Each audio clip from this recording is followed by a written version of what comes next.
Welcome to the Heat Ratio, where we bring you sports with an attitude.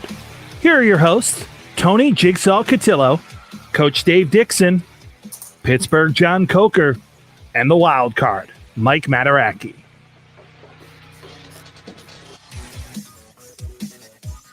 Man, we had to take Dave out of that because Dave is not here tonight.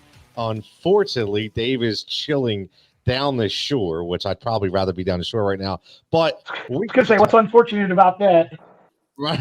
We get to talk sports, and we have so much to talk about right off the bat. You know, we're obviously we're going to get right to the Sixers, but we got a Flyers update. Mike, Flyers update. What do we got? Unfortunately, 10:57 left in the third. Flyers are trailing the Islanders 3-0. So definitely some work to be done there in the latter stages of the third period. Well, hopefully as we go on through this show, we'll get some better news. We're going to talk about a Phillies debacle with the bullpen. Can it be saved? We're going to talk about the Sixers coaching changes, team changes, what has to happen. We're going to talk about some NCAA favorite coaches of all time. Kobe Day, National Kobe Bryant Day. We're going to see fall on the list. And the Philadelphia 76ers, we're going to start off right now. The Woj bomb drops. Mike tweeted it out. Listen, I don't really know if it's a bomb because I think we all obviously knew and expected that this was going to happen, that officially Brett Brown has been fired after 7 seasons as the coach of the Philadelphia 76ers. I really want to start off this show with a hey, goodbye to Brett. But, I'm going to be a good soldier here because Brett, listen, I don't like anybody to lose their job, especially during the pandemic that we face right now. But Brett, it was time to go. And it was a telling sign that absolutely nobody came to the defense of Brett Brown. And the veterans kind of threw him out to dry, or hang him out to dry, so to speak. They basically said there was no accountability, things we all knew. So, Mike, I'm going to start right with you because you see me, Mike texted me this morning and said, hey, you going to have any heat left for this show tonight? Because I caught Jigsaw's judgment went a little crazy today, and I was having a moment when I kept seeing all this Jay Wright talk, and now I get to hear about Tyrone Lue talk. Help me out, Mike. Where are we going with this coaching search when we're talking about the Sixers? Well, I will say this. If they really want Jay Wright, if any NBA team wants Jay Wright, first thing they need to do is just rip a blank check out of the checkbook and hand it to him, because it's going to take way more money than a lot of NBA teams have to get him to walk away from the control and the comfort that he has at Villanova. So people can wish on Jay Wright all they want. I can't see it happening. There's just no way. There really isn't. See, I feel the exact same way. To me, why would you want to give up your mainline dream job and go to the NBA, to an organization that is flawed right now, completely flawed? So I don't see why that even remotely makes any sense for Jay Wright to jump ship. John, do you agree? 100%. I'm not saying he has a dream job, but he likes molding those kids. He likes working with just the open-mindedness and like trying to get better. I mean, that's the type of coach that he wants to be, and that's how he enjoys coaching. Coming to this debacle and trying to take on the head cases of the 2 superstars, I don't know. Like anybody could, money's good, but you got to be happy with what you do. And I don't think he's making enough bank that he's happy where he is. He doesn't want to take that on. Yeah. See, my whole thing is in the NBA, the players control the NBA. In college, it's typically a very exclusive group of maybe a dozen coaches that kind of run the whole show. And he is absolutely a part of that fraternity. So why is he going to give that up? That's what I'm saying. I mean, listen, he gets the coaching class. We're talking about technically the Nick Saban of college sports. I mean, of college basketball. And I'm not saying he is Nick Saban. What I'm saying is that's the kind of cachet he has in Villanova. So right? So why? I think it's just it's the good name. It's the name that everybody wants to hear. Let's throw it out there. But there's no way. There's no way this. I'm telling you right now, if I'm a bet man, which I am from time to time, I'm betting you right. There's no way this happens. So then we go to Plan B, and I don't know why the Tyronn Lue talk is just. I mean, the Tyronn Lue talk is absolutely insane. It is all over the place. It can't stop.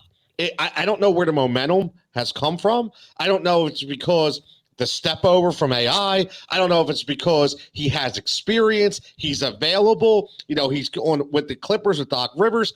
I don't know. I don't want Tyronn Lue. He's won a title. And anybody who's won a title is automatically going to draw some interest. But I don't want Tyronn Lue, Mike. I want nothing to do with Tyronn Lue. Nothing. So I will throw out to you guys this tweet that I sent out. And this tweet was actually on Friday. I said, personally, I'd go with Mark Jackson, but that's just me. I also like David Fizdale a lot and David Jorger some. And interestingly, perhaps ironically, one of the names aside from Tyronn Lue that I've seen thrown around quite a bit today is former Kings coach David Jorger. What about Jason Kidd? Why? I don't hate it. What about? And I'll tell you what. We got a bunch of people checking in. So David says, "Is this a team that needs a disciplinarian or doesn't need a player's coach?" Obviously, we know the answer to that, right, Dave? We know the answer. It's not. It's a disciplinarian, especially when we talk about Joel, right? That it seems as if Ben and Joe are too soft for a guy like Pop who will play us. Listen. You're right, and that brings in, and Mike, you've mentioned this before. I've mentioned this before. This brings in the Becky Hammon conversation. Right? I get, listen, her name to me is not being talked enough about. It's really not. And, I had a guy today on PI, Kevin Jones Jr., brought up a fascinating name to me with Sam Cassell. And I never even thought about Sam Cassell, but there's another guy who's won a ring. He's we're talking about what do they all have in common? They're guards, right? This is the year to right. It's guard play. Mark Jackson to me, you bring it up the point because he got a raw deal in Golden State, man. I'm sorry. Oh, absolutely. Right? Say what you want. He got a raw deal. And Mark Jackson, he needs to get another shot. And I would not hate if the shot was here in Philly. Hey, John, what do you think? You like Mark Jackson's coming in here in Philly? Better than Tyronn Lue. I mean, I'll tell you that. Exactly. So, exactly. Yeah, I love it. I'm really not big in the NBA coaching scene per se, but you can't have a player's coach. You got to have a guy that's going to come in that's reputable. Preferably someone that won some titles. Have the hardware to back it up, but. You just need a straightforward guy that's going to come and get these guys to put in the work. I think Mark Jackson could do it. Yeah, Tone, I have a question. I have a question for you, Tone. Yeah, what's up? So, buddy? You mentioned Becky Hammon, and I will go on record now as saying I think that not only is she a future NBA coach, but she will be a damn good NBA head coach. Yes. But my question to you is, do you really want someone else from the Greg Popovich tree to follow Brett Brown unless it's Popovich himself? That's an intriguing question, right? And that's why I asked it. It is. You're right, because I've actually asked myself that, right? Because when I was on the Becky Hammon train, I said to myself, wait a minute, Pop's assistant again. Are we going to go through rewrite history once again? But here's my thing with Becky. My thing with Becky is watch her coach the USA Olympic team. And you watch what she was able to do with young players. And I think that she's not, even though she's molded through Pop, she is her own person. And I think she would make these players think just for a second. It's funny. Growing up as a parent, my kids, I always say, listen, I can't hold your hand, but all I want you to do is all the conversations we have, I want you to think just for 1 second before you do something dumb. And I think that's what the players are going to do under Becky Hammon, because it's going to be like, whoa, What's going to happen if I say anything? Like, what should I do? So I think that is the reason why I don't mind it. I really don't. And I think, listen, Sean checks in. She's going to take over for Pop. And I know, listen, if I'm San Antonio, I'm not letting her go either. But if Pop's not going anywhere and Becky wants to coach, Becky's going to go. I really think so. I don't think there's any way around it. But listen, for me, my choice 1A is Becky, and 1B, I really like Mark Jackson. I do. I think he's right up there. I think, he understands what it takes to coach superstars. He is that guy we talked about in the Phillies with Joe Girardi being, you go from Gabe Kapler, who's 100% analytics, to Joe Girardi, who's giving you a little bit of each. And I think that's what Mark Jackson does. And I think he's the guy to get Joel to play the way he needs to play. I really do. He's been in the league a long time. He knows what it takes. My biggest concern is the Elton Brand factor.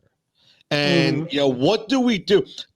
Listen, do we just clean house, Mike? Do we just say, you know what? I know it's only been 1 year, EB, but guess what? We got to go. We need a whole new slate. Is that what we need to do right now? Here's the problem as I see it. Perfect world. And this is literally perfect world. If I had my choice of anybody with any kind of NBA experience whatsoever to come in here and coach the Philadelphia 76ers, to me, it's a no-brainer. It's Phil Jackson. Man. But here's the thing, though. If Phil comes in, he's probably going to want control of the personnel.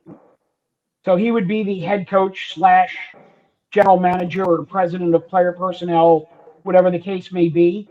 And I think that's the only way that Elton is gone this year, is if they bring in a big enough name as a head coach who also wants personnel decisions.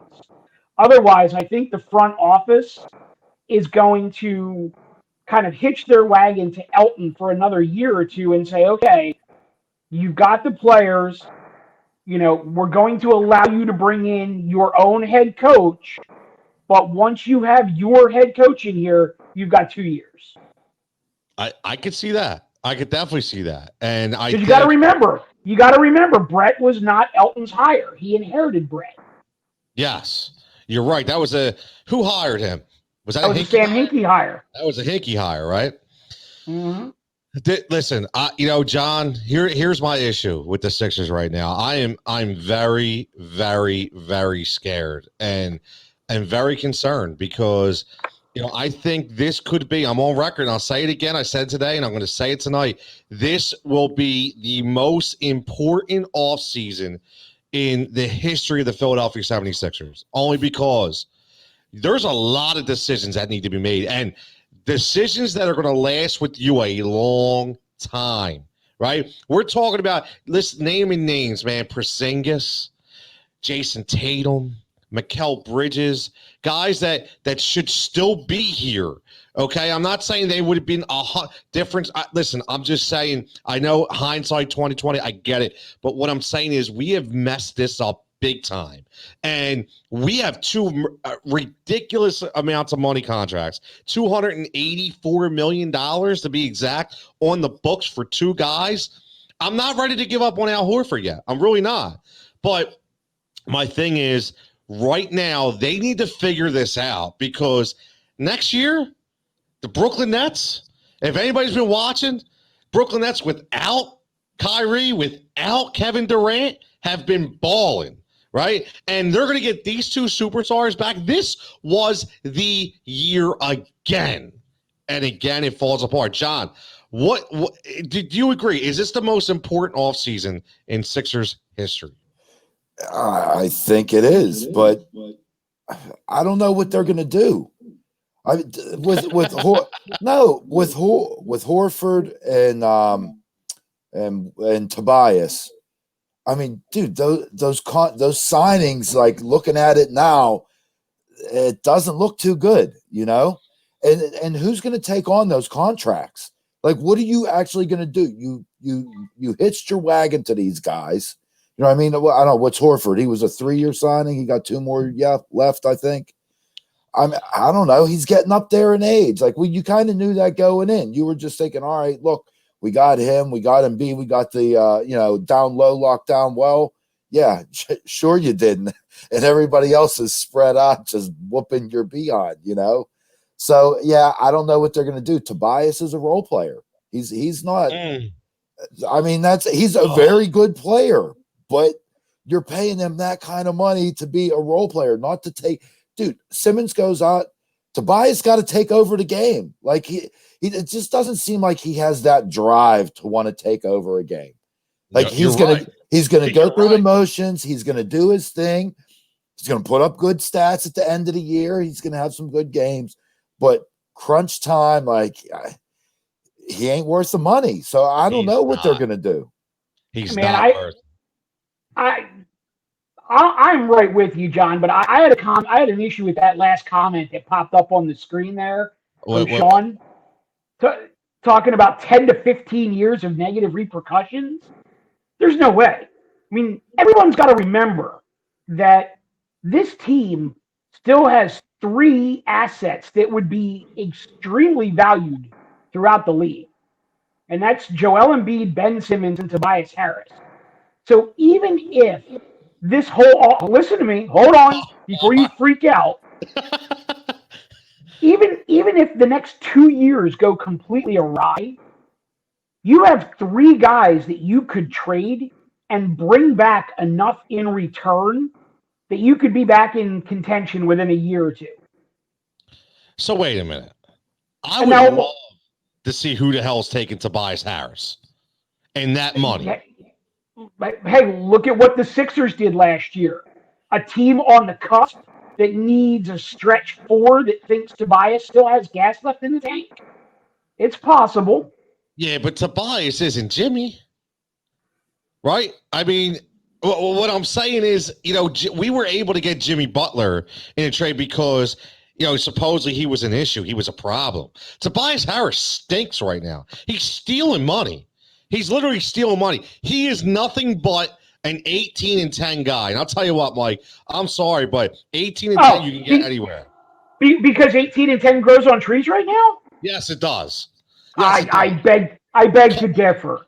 Man. And listen, I am not jumping on the Tobias Harris bandwagon here. It sounds like what I'm saying to you is, if there is a team who is essentially fighting for their playoff lives, they're teetering between the 7 and 9 seed come the trade deadline, and they need a stretch 4 who can give them 18-10. I could very easily see teams willing to make a deal for him. Yeah, you got Sean. Tony, get me a line to the show. I can't type fast enough.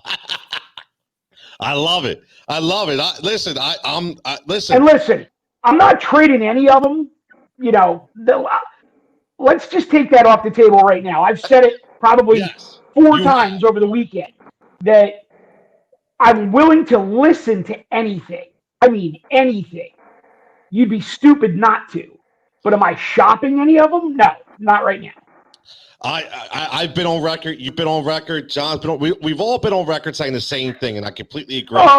Right? David McClain, you see that? Yeah. We have an entire roster full of thieves. That is hilarious.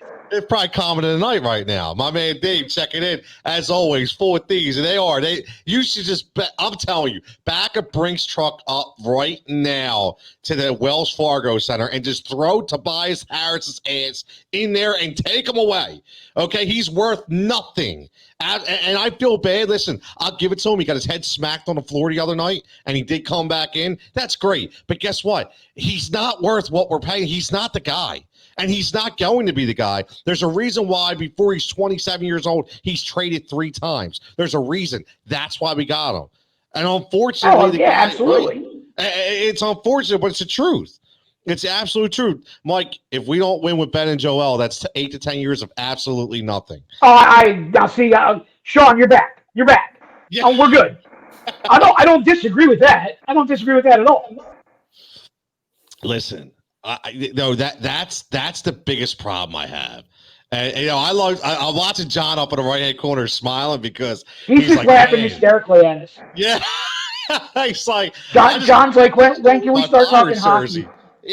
He wants to talk hockey and baseball. Oh man, let me tell you something, man. This day has been insane. I woke up. The problem is, I woke up early today. It's a Monday. I figure I'm gonna get going. I took a nice walk. I get in front of the computer. First thing I do is check Twitter, and I see everybody talking about Jay Wright. Stop! And I just went nuts right for that. Like, stop with the Jay Wright talk. Let's think about what we're really going to do in Sixer land, right? Let's see, and then the Woj Bob comes back. But listen, it was inevitable.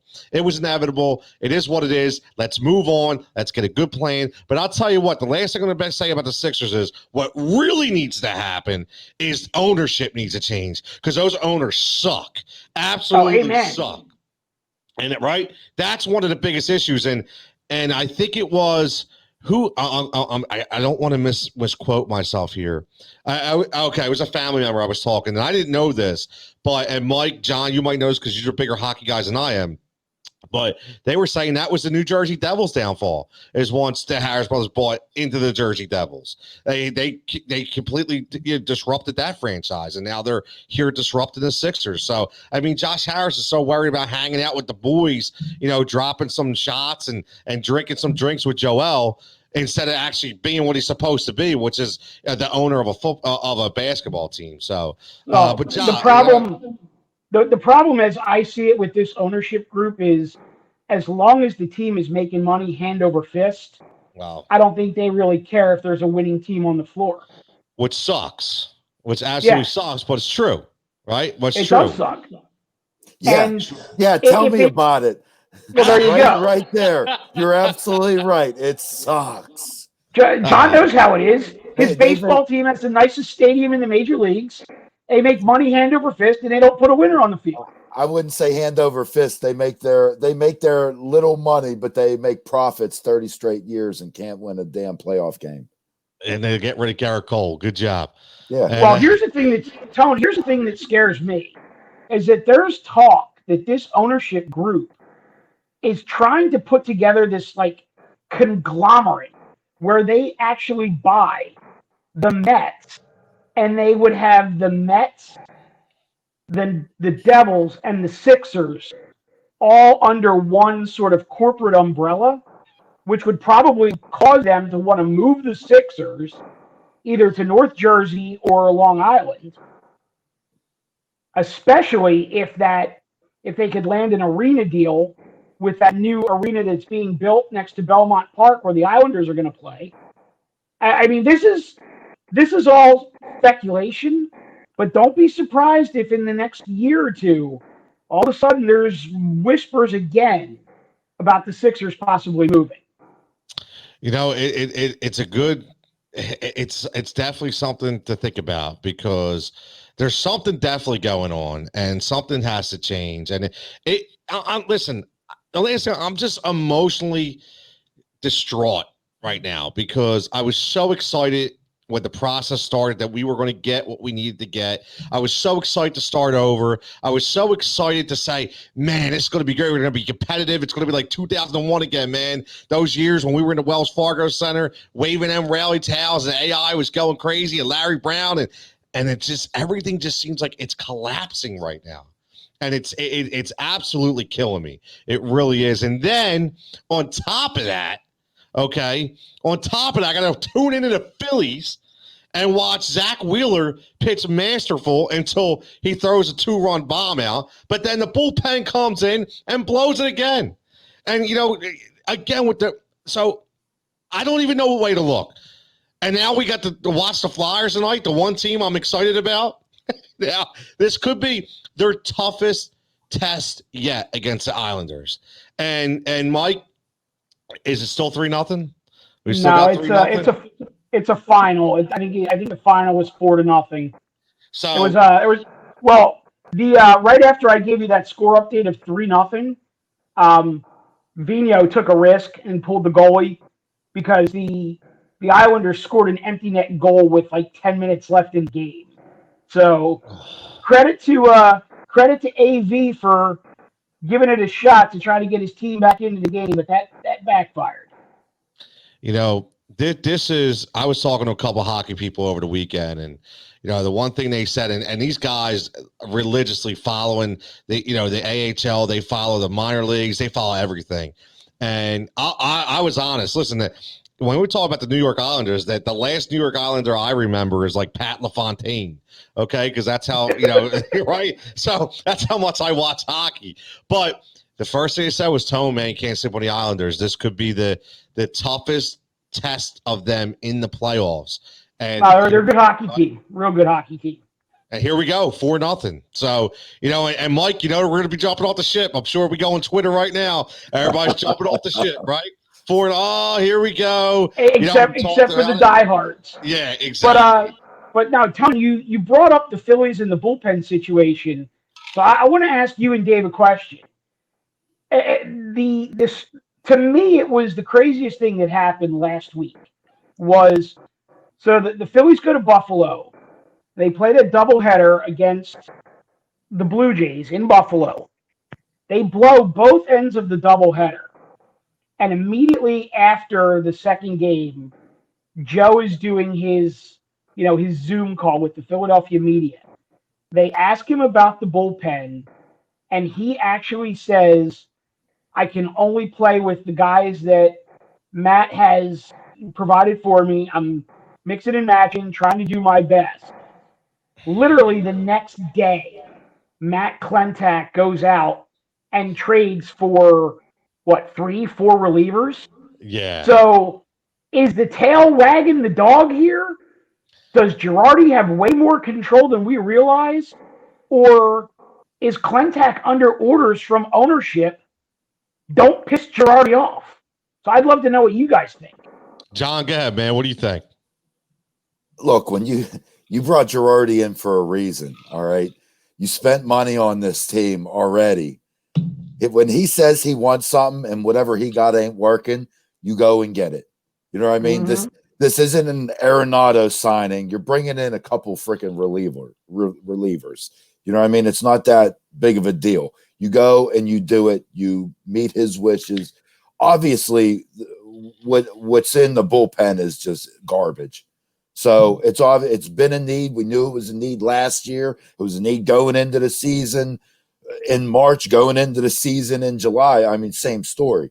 Girardi wants a reliever. You go get him the relievers. And what's he do? He goes and gets what? A Yankee and 2 Red Sox. A Yankee and 2 Red Sox. Because that's who he's seen the most of this year. Well, and that's what he's most familiar with too. Yeah, well, listen, yeah. I think I agree with John 100%, and I think this is basically, not when you bring a guy in like Girardi of his stature, you already know he knows the way things work. And Klentak, let's face it, he's playing for his job, and so he's thinking, listen, if something goes awry this year, it's not going to be Joe who goes, it's going to be me who goes. So I think he's saying, all right, you know what, Joe's talking, I'm listening. Now, he wanted Didi Gregorius. Guess what? I go out and I sign Didi. I need somebody to bullpen. Guess what? Going to get somebody to bullpen. Alex Bohm comes up and plays. I want Alex Bohm up there and playing. I mean, listen, I think this is, run the whole team through Joe Girardi. Obviously, he's not going to make all the decisions, but his mind and his intelligence, they reign supreme right now. And I'll tell you what, I sure hope one thing. I hope that Gabe wasn't calling the shots like this last year, and maybe he was. Right? Who knows? I honestly, I think McPhail and Klentak are already gone. I do. Yeah, I feel like I feel like Gabe was their guy, and they failed miserably with Gabe. So they bring in Joe Girardi, and when I say they, I'm talking John Middleton, Andy McPhail, and Matt Klentak bring in Joe Girardi. But Girardi is not going to sink or swim based on the personnel that these two goons have gotten him. He's going to go to Middleton, if he hasn't already, and just say, listen, I can't work with these guys and the personnel that they've given me. I need somebody better. They say right now, Philly's the best city in the world at compiling greatness and delivering mediocrity. Another true statement, right? I mean, We are. Every team is, except for the Flyers, everybody's mediocre right now. I mean, it's just what it is. And Sean checks in. Didi's been an excellent signing. Absolutely. We knew what we were getting with Didi, right? As long, he's 2 years removed from Tommy John, and, he was starting to feel a little bit last year. And listen, it's a great risk, no high reward kind of signing, 1 year deal. We'll see what happens. But the one person. See, here's the problem now, though. Didi has been such a good signing that some team is going to dangle a carrot in front of the Phillies, and they're going to ask for Bryson Stott. And Klentak is going to go, oh, well, Didi's playing well, and we could probably re-sign him. So here, take our number 7 overall draft pick from 2 years ago. Go right ahead. Meanwhile, the kid will probably wind up making the majors and be a Triple Crown winner. Well, the one thing, though, that concerns me, Mike, and I wanted to ask you about this is, Scott Kingery looks lost still. I mean, we thought he was going to be reinvented this year. We thought, listen, man, you're bat. I think I could bat 118.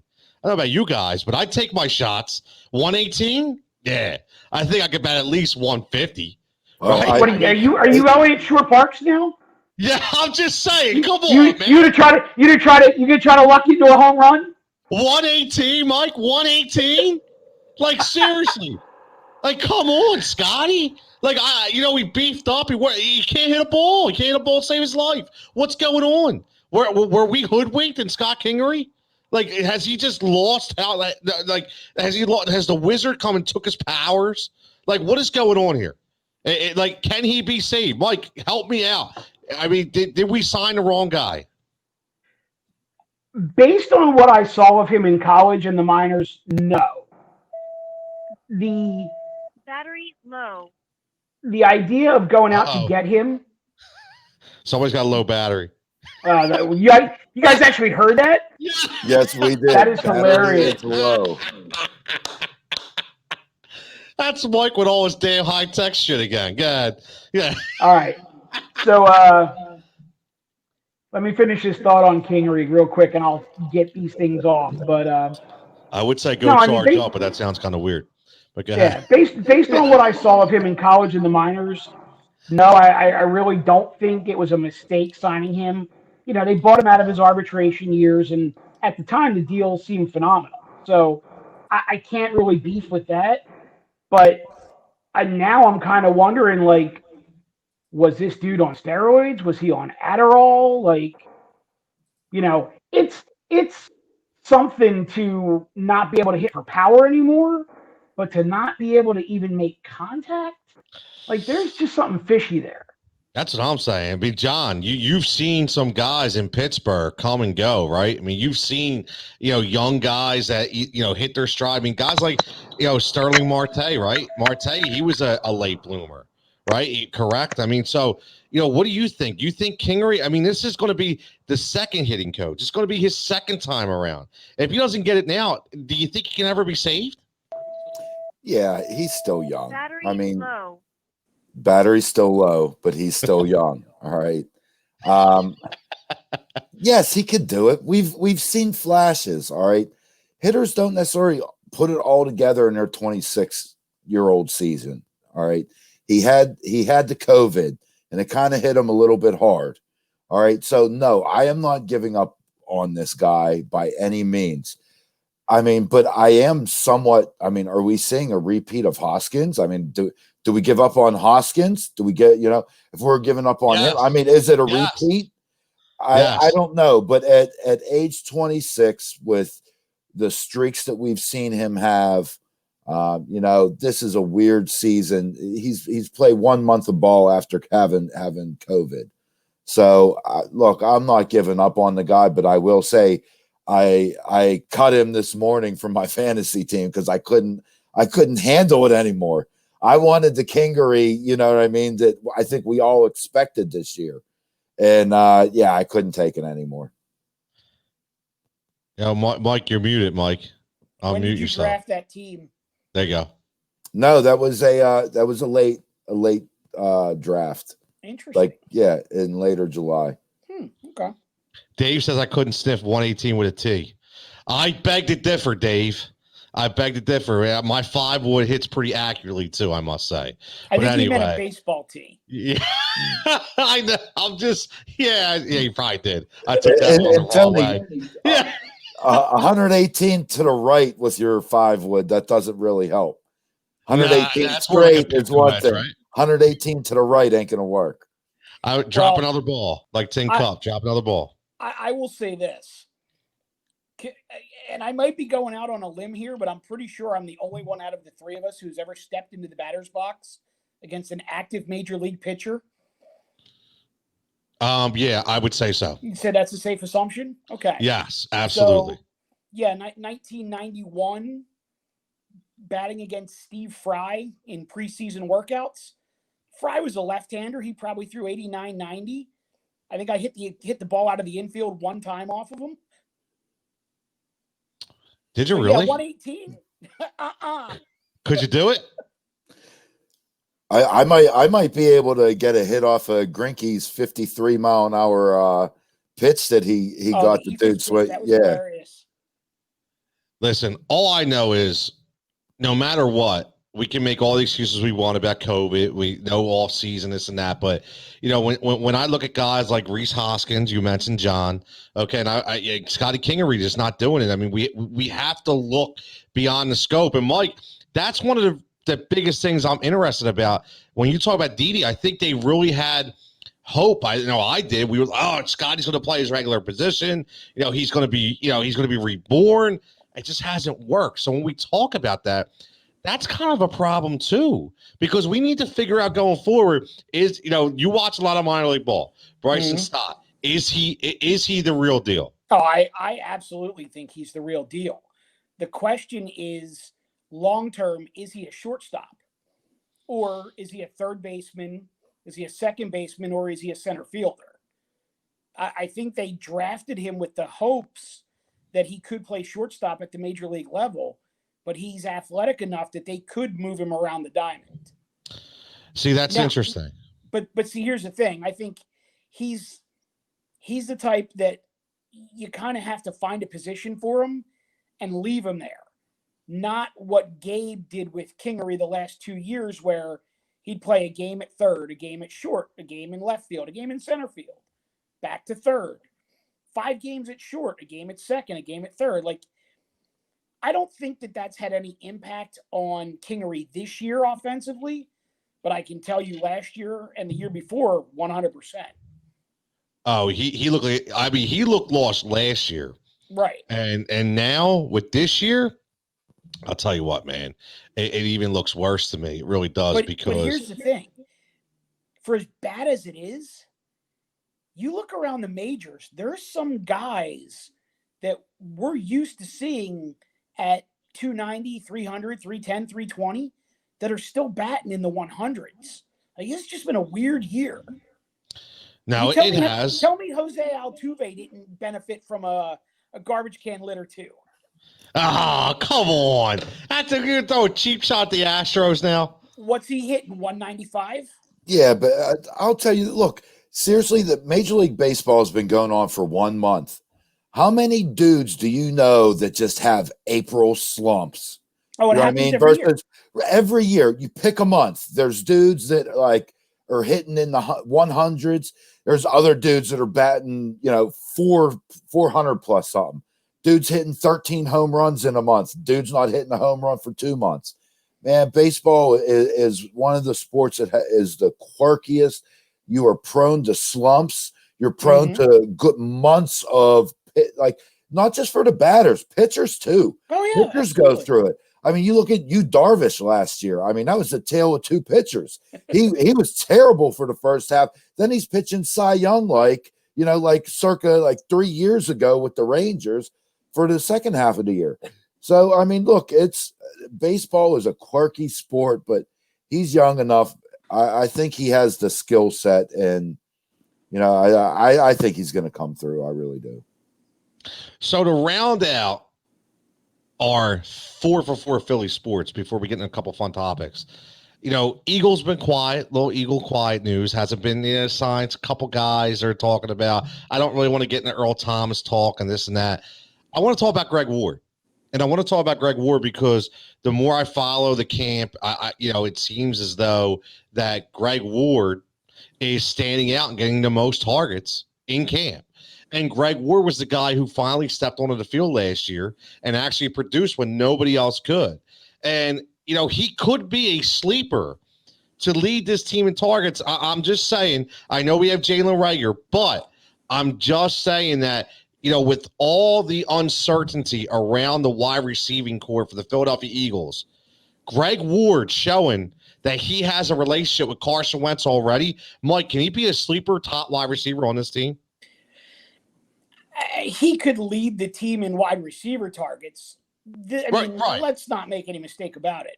The passing game on this team runs through the tight ends. Yep. I mean, Zach Ertz, for as long as he is a Philadelphia Eagle, is always going to lead the team in targets.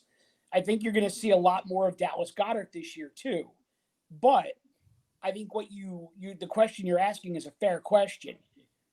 If we get the same sort of injury history with Deshaun Jackson that he's had over the last couple of years, if Jalen Reagor is a little slower to develop than people anticipate, which does not appear to be the case, by the way. If JJ Arcega-Whiteside is still in the midst of a bounce back and doesn't quite get there yet, I mean, could he lead the team in wide receiver targets? Sure, it's not outside the realm of possibility. And I think that says a lot about him and all the work that he's put in to become a productive wide receiver at the NFL level. Should he lead the team in wide receiver targets? Absolutely not. I like how you said that. You're right. But if he does, it just shows how dysfunctional a lot of these things on this team are right now when we talk about the offensive side of the ball in the sense of the wide receiver position, because except for Jalen Reagor, who you mentioned, who sounds like he is doing very well and progressing and learning all three positions and being that guy. And obviously Zach Ertz is there, and you have Dallas Goedert. I get that. Miles Sanders got hurt the other day. Hopefully he's okay. Looks like it's going to be a little day-to-day kind of thing. But John, when we talk about, I bring this up because obviously, when me and you do do the fantasy firebox and we talk about it, and we start talking about wide receiver targets, and we start talking about, a guy that could be a sleeper guy on the team, Greg Ward just keeps coming into my mind. I'm not trying to get into a fantasy conversation, but just saying that what Mike said, I think he will lead this team in targets. And if he does, could he turn himself into a wide receiver number one? I mean, if you think about it, who else was catching the ball in the last 7 games of the year last year for the Philadelphia Eagles? It was Greg Ward, wasn't it? Sure. I guess, yeah. I guess it was Greg Ward. No, he cannot be a number one receiver. Okay, I'll just come out and say it. No, he cannot. Dude, you look at it, who I think is, Eagles targets are going to be dished out to tight end number 1, tight end number 2, running back number 1. And if you want to say that Greg Ward will lead the wide receivers in targets at 64 to Deshaun 62 to Reagor's 60, yeah, that's quite possible. But no, I don't. I think he can be a solid receiver, a good player, but he is not going to go out and beast. He's not going to win you games. He'll get you some clutch catches. I mean, dude, that guy played with heart. There was nothing in the cupboard. And I mean, he was the one guy that showed up. So, yes, I think he has heart, but I don't know that he has all the physical tools and the best path to, actually succeeding or getting that number one receiver, tag per se. So, yeah, he could do it, but I mean, it's more a testament to the Eagles receivers and kind of lack thereof. But like I said, some of it's the game plan too. You're going to have 2/3 of your targets going to your tight ends and running back. No, you're right. And David McClain, I think Ward has produced at camp because it's been in our camp the longest out of these guys. I don't see this trend continuing into the season. Listen, is that the infamous Nay Brown Award? Is that what we're talking about right now? Who knows? If you want to go there, I was going to say, let's get one thing straight here. Greg Ward is not Paul Turner, Rashard Bailey, or Bryce Treggs. You know, he's a former Heisman Trophy candidate at quarterback at the University of Houston, and the guy can play a little bit. Now, if he leads this team in wide receiver targets, are the Eagles a playoff team? Probably not. But, you know, some of these comments are cracking me up because they're not wrong. They're legitimately, they're not wrong.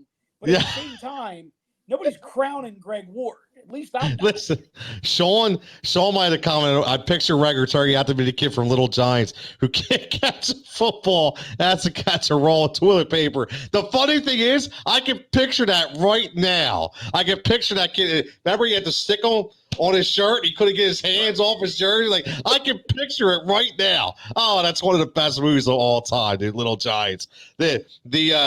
The annexation of New Mexico. I think that was the play that dude ward up on Madden. But yeah, listen, that's great. I mean, that's a great reference. I'm not saying all the people that were saying, "Oh, look at Greg Ward, he wears the same number as Antonio Brown. He kind of looks like Antonio Brown." Like, stop.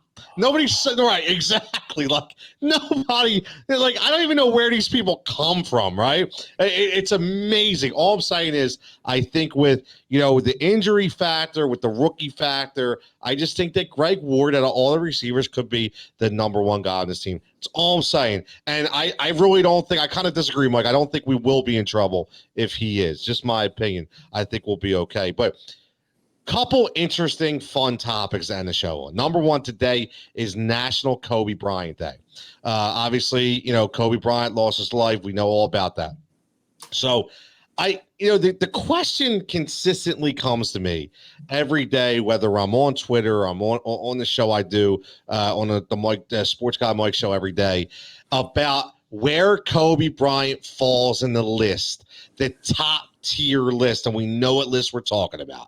And I don't want to get into who's your top four, who's your top five. All I'm asking is, does he go above or below LeBron? And the reason why I asked that, for me, he goes above LeBron.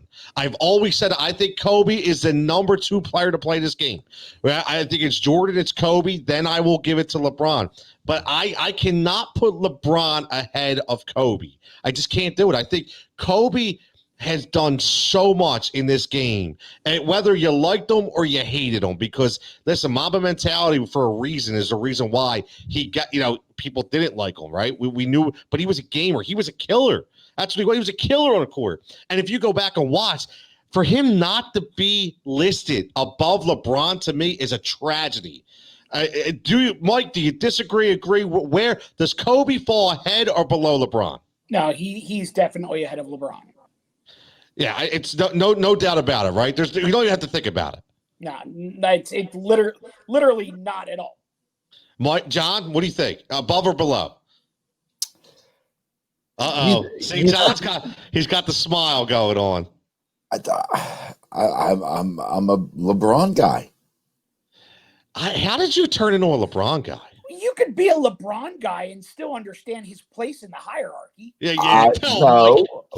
What I'm saying in terms of the hierarchy, pure basketball, I've always had LeBron. To me, it's Jordan. Then you got LeBron 2A and Kobe 2B. That's just kind of how it's always been for me. Always very close, but I'm more of a LeBron guy. And you know what? It's going to be back and forth. There's a lot of mixed emotions when we have this kind of discussion. Rick says Kobe would cut your heart out. Absolutely. With a silver spoon, I might add. You know, we hear John's answer, and I would be willing to bet that the Twitter poll winds up turning out like 52-48, one way or the other. You know what? You're spot on. You are going to have a lot of back and forth on this topic. Ready, Mike? I just pulled it up. It's 58-42 in favor of above LeBron. Okay. So you're spot on, right? Spot on. It's all. I would say it's like, do you like, Howie Roseman, do you like vanilla or chocolate ice cream? I guess maybe it's the same kind of thing, but I think Kobe has more nostalgia behind him and more accolades than LeBron. Just my opinion. But hey, it is what it is. We can argue that all day long. I just think I like the National Kobe Day. I see Russell Westbrook wearing a number 8 jersey today, even though he's not playing on the sideline, which I dig. You see the number 8 in the background in my studio. He's my listen, they're the 3 guards, my favorite guards of all time right there. It goes MJ for me, it goes Kobe, and it goes AI. That's my list when we talk about guards. Obviously, Sean talks about nobody touches Jordan. 100% agree.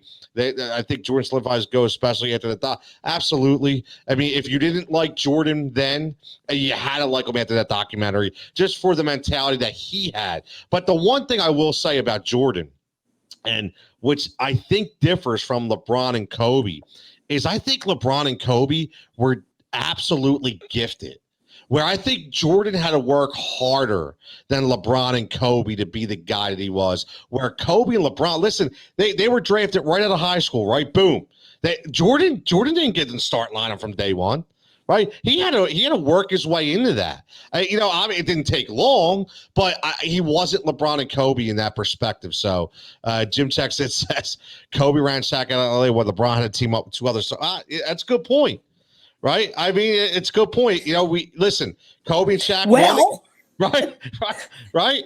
We exactly. I mean, and that's where the LeBron argument comes up. He had to team up with 2 other guys. What was it called? The Decision. We had to sit there and watch The Decision. I mean, that just any kind of cachet I had for LeBron died with The Decision. I couldn't stand that. That just rubbed me the wrong way as soon as that came out. Jordan. John likes him because John wants to take his talents to South Beach too. Yeah. Dude, I'm sorry. LeBron in elimination games was killer. It's not to say that I like him as a person better than like Kobe, but he was just killer. Listen, I'm not going to argue with you there. No, not at all. I mean, he was one of the guys, in my opinion, when he won the ring with Cleveland, he was unstoppable. Nobody was guarding him. Nobody. Didn't matter. I mean, he was one of the, and still is, in my opinion, one of the strongest players to ever play the game. Just physically, he could just wear on you. But listen, that Kobe Bryant was effortless. He was effortless. Jordan was poetry in motion, but Kobe Bryant was effortless. Even though I didn't like Kobe as a person, just as my personal preference, I didn't like, I thought he was very egotistical, and I thought he was all about Kobe, which I understand a lot of those players are. But, when he got drafted, people forget he got drafted by Charlotte, right, and refused to play there. Okay, people forget, and I got tired of hearing Kobe talk about he's from Philly. He's not from Philly. He was from Lower Merion, so stop. Okay, just throwing that out there right now. So, listen, we always come up with different fun topics, right? And I can't wait to see the answers I get on this one. And this is going to bring us right back to the first conversation we had with the 76ers and Jay Wright. So I want to ask you guys, Mike, I am going to start. Actually, no, John, you know what? I haven't started with you first all night. It's the Pittsburgh jersey that's throwing me for a loop. I apologize. Well, Pittsburgh Pirates always go last anyway. Yeah, exactly. I'm trying to keep you, feeling at home here. You know what I mean? But if you had the opportunity, and this could be past, present, he could be dead. You want to resurrect him. He could be retired, whatever. Your favorite NCAA college basketball coach of all time, who would you have coach the Philadelphia 76ers? Well, see, there's like I know. There's my favorite of all time. There's like the one that I would want to coach my college basketball team. Then there's the one that I want to coach the Sixers. So if we're talking the Sixers, dude, Bobby Knight, no question. No question. Yes. Start throwing chairs, dude. Yes. You want to bring the ruckus? Bring the ruckus. Because that's what the team is. I want to see Embiid's face whenever Knight starts tossing chairs, dude. Yeah, you imagine? You imagine Bobby Knight with especially with that debacle that just happened against Boston? I mean, Brett Brown punched the chair. Bobby Knight, he would have threw one of the digital screens off the NBA bubble. Okay, His face would be redder than your shirts, dude. I love the Bobby Knight John pick. John should literally just drop the mic and walk off right now. Yes, that was perfect. Going to top that. Yeah, Bobby Knight, man. Oh my Lord. You know what? He's one of my I didn't even think of Bobby Knight, to be honest with you. I didn't even think of Bobby Knight. Mike, who do you got? Who would you pick? You could go. We'll go back to you, John, and talk about your favorite. But who would you pick right now? So this is a college coach. Yes. Or a coach who was most well known for coaching in college that I would want to coach the Philadelphia 76ers. And he could be retired. He could be dead. You know, you're getting you're picking a litter here, man. You're bringing resurrection. We're going all Catholic out tonight. Whatever we got to do. All right. If Dave was here, it'd be Mickey Mantle. I am going to go. God rest his soul, Jim Valvano, because Jim Valvano could coach bigs and he could coach guards, and that's what we need. And he was a absolute quote machine. Yes, he was. That's one. Listen, Jimmy and Jimmy V. What was that? What was that NC State team like? What year was that? Like 86? Maybe no, like I think it was earlier than that. I want to say it was 80, 82, maybe. You're talking Lorenzo Charles, right? Yes. With the dunk to win the game. Yes. Yep. On the Derek Whittenberg air ball that turned into an alley-oop. Derek Whittenberg. Oh, there's a name for you right there, buddy. Derek Whittenberg. Rick checks in and says, Wooden, look what he did with centers. Yeah, listen, Wooden's a good one, obviously. There's a lot. Oh, yeah. I mean, if you look at it, there's a lot. Me personally, I'm going to stick to Philly. And I'm bringing John Chaney in here. And I'm bringing John Chaney in, and I'm saying, yeah, exactly. Yeah. Him and Rick Pitino, man, or not Rick Pitino. That's it. Yeah, John Calipari. But I need somebody to get in these guys' asses, man. Like John said, when you talk about Bobby Knight, I want to see what John Chaney's saying when goes Joel jogging up and down the court, right? Eating another cheeseburger. Like, come on, man. Like we need something like that. But we talk about favorite coaches of all time. It's funny. I for some reason, I remember certain things. I don't know what they are. And I'm not necessarily saying to coach the 76ers, but watching, John, you brought up Bobby Knight, and I remember watching, the Indiana Hoosier Purdue Boilermakers, but Gene Cady and Bobby Knight coaching against one another, right? I remember Bobby Cremins at Georgia Tech, Nolan Richardson from Arkansas, Jerry Tarkanian and UNLV. I mean, these are the guys that I remember. Roy Williams when he was with Kansas, right? They're the guys that are synonymous with me. I hate Coach K, so I won't even mention his name. But besides that, give me John Chaney. John, who? I'm just curious. You said you had two other guys. Who were they? Who were you going to name? I'm a Tar Heels guy. So Roy Dean Williams. Smith? Well, yeah, I like Dean, but no, I think Roy Williams would be a pretty darn good fit. So, Tone, real quick, while we're on the heels of what Dave just said there, my buddy Tony Janicki chimed in on the watch party. He said the NC State team was 1983. Ooh. And his guy would be John Thompson, which is another real good name. Yes, listen, John Thompson with the towel on his shoulder at Georgetown's own. Hey, listen, Allen Iverson, right? Listen, he has a knack for coaching guys. Who was the other guy he coached, Mike? The other superstar from Georgetown, John Thompson. Patrick Ewing. Well, besides him and Coach Mutombo, right? Mutombo was Georgetown, right? But I thought there was another problem guy that he had after AI. I can't remember. But that's gonna drive me nuts. Right? Yeah, I'll have to look. I thought it was another guy, maybe, and I think it was a guard too, if I'm not mistaken. So I have a name that I would give to you guys, and it's maybe a little off the the beaten path, so to speak. But what about Gino Auriemma? Wait, who? What? Why do I not know that name? John, you want to fill him in on this one? No. Yeah, Mike, you got me, bro. Even if it is a Pittsburgh thing, no. I don't normally get stumped, man, but I'm being honest. I'm lost. Gino Auriemma is the women's head coach at the University of Connecticut. Oh, yes. He's like top 5 all time in wins for college coaches, men or women. And if I'm not mistaken, he's a Delco guy. Wow. That could be interesting. Very interesting. And that's what I'm saying. Like, I don't want all this momentum in the guys like Tyronn Lue and Jay. Like, give me somebody different. Give me somebody unique. So, again, I want to get back to winning, man. I just want to get back to winning. I want to get back to being competitive. I want to get back to the maximal effort, and this team just did work. So, rounding this out with the Sixers talk, great discussion on NCAA coaches. Love going back in history.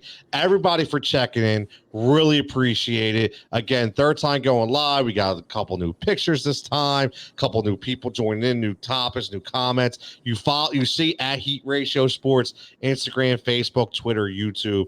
Follow us personal accounts, Tony Jigsaw Catillo at TCatillo23, John Coker at PGH John 36, Mike Mataraki at Big Mikey Smalls, and Coach Dave Dixon. Coach Dixon 365 is not here, but that's okay. We'll be back to the quad box next week. And Dave McClain hired Gary Payton. Quad box. Yeah, we're going to the quad box, right? We're going to the quad box. So everybody, You're looking safe. to take Scott Hansen's job. Yeah, that's right. I could take Scott Hansen. I could do that. I could definitely do that. Jigsaw in the red zone. I'm in. Sign me up, right? Yeah, Jigsaw in the quad box in the red zone. Army on touchdown. Yeah, everybody. Listen, everybody. Thanks for tuning in. Everybody, stay safe, stay healthy, and we'll catch you next week. Put it in the book.